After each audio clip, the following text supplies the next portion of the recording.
Let's face it, composting is one of the most powerful tools a gardener has. It turns waste into fertility, scraps into soil gold. But here's a mistake even seasoned gardeners still make: tossing in food items that don't belong. Maybe it seems harmless. A leftover drumstick here, a bit of cheese there. It's all organic, right? Shouldn't it all break down eventually? Not quite. Some foods don't just stall your compost, they can destroy its balance, attract pests, spread disease, and stink up your entire garden corner. And once that pile turns sour, it takes serious work to recover. So before you add another scrap to your heap, let's talk about the surprising foods you should never compost, because sometimes what you leave out is just as important as what you put in. Let's dive in. It's easy to assume anything natural or biodegradable belongs in the compost pile. After all, nature breaks everything down eventually. But in a garden system, timing, temperature, and biology all matter. Compost relies on balance: carbon to nitrogen, air to moisture, heat to microbial activity. When you throw in the wrong food scraps, that balance collapses. Certain items, though technically organic, decompose too slowly, release foul odors, or bring unwanted guests. The result? A smelly, pest-ridden mess that's unusable on your plants. So knowing what not to compost keeps your pile clean, fast, and safe. You may have heard some hardcore composters say they add meat and bones with no problem, and honestly, while there are systems like bokashi or industrial hot composting that can handle animal products, the average backyard pile just can't. Meat and fish rot quickly and release strong odors that attract raccoons, rats, flies, and even stray dogs. Bones take far too long to break down and really don't contribute much in terms of nutrients unless they're finely ground. Unless you're operating a sealed compost system with very high temperatures, leave meat and bones out entirely. It's tempting to toss in that bit of spoiled milk or moldy cheese, but dairy behaves like meat once it hits the pile. Milk, yogurt, butter, and cheese break down slowly, turning rancid and honestly pretty smelly. That smell is a calling card for pests. Even worse, dairy can create slimy anaerobic pockets in your compost, stalling the microbial activity that actually fuels decomposition.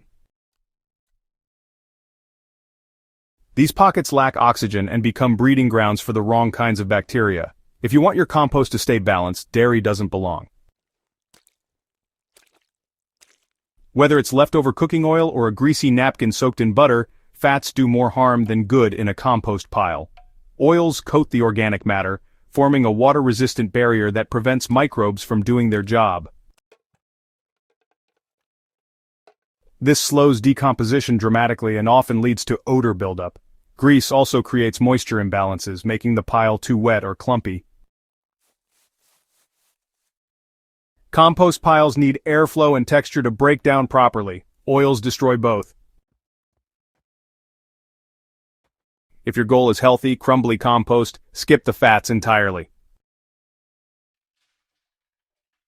Many gardeners wonder whether leftover rice, pasta, or beans are okay to compost. While small amounts might be fine in a hot pile, cooked foods often come with added oils, salt, or seasonings that don't break down well and can disrupt microbial activity.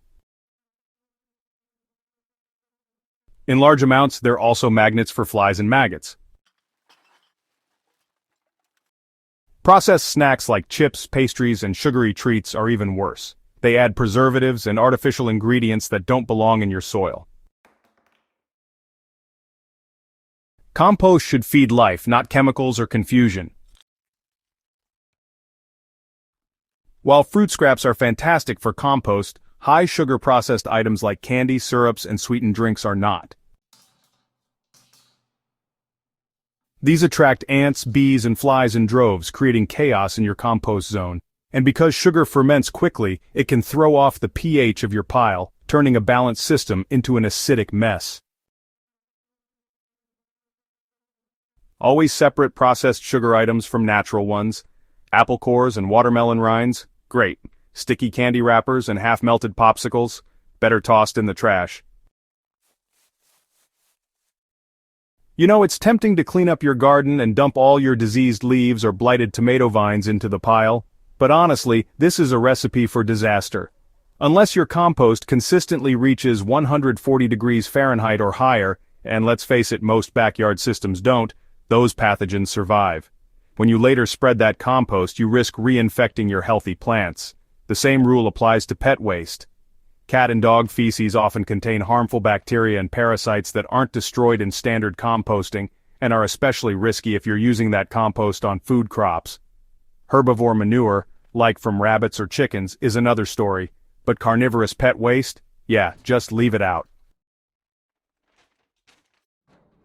Paper is usually safe. Shredded cardboard, brown paper bags, and newspaper all add valuable carbon. But glossy magazines, coated receipts, and colored printer paper often contain inks, plastics, or chemical coatings that won't break down and could even leach toxins into your compost.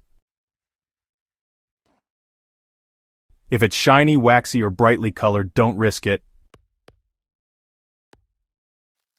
So, compost should be about building life, not introducing mystery materials that plants and your food will absorb later on. Avoiding these items isn't about composting perfection, it's about keeping your system alive and functional. Every ingredient you add either feeds your microbes or fights them. Meat, dairy, and oils feed pests. Diseased plants and pet waste spread illness. Glossy papers and processed foods introduce confusion. The best compost is simple, consistent, and clean.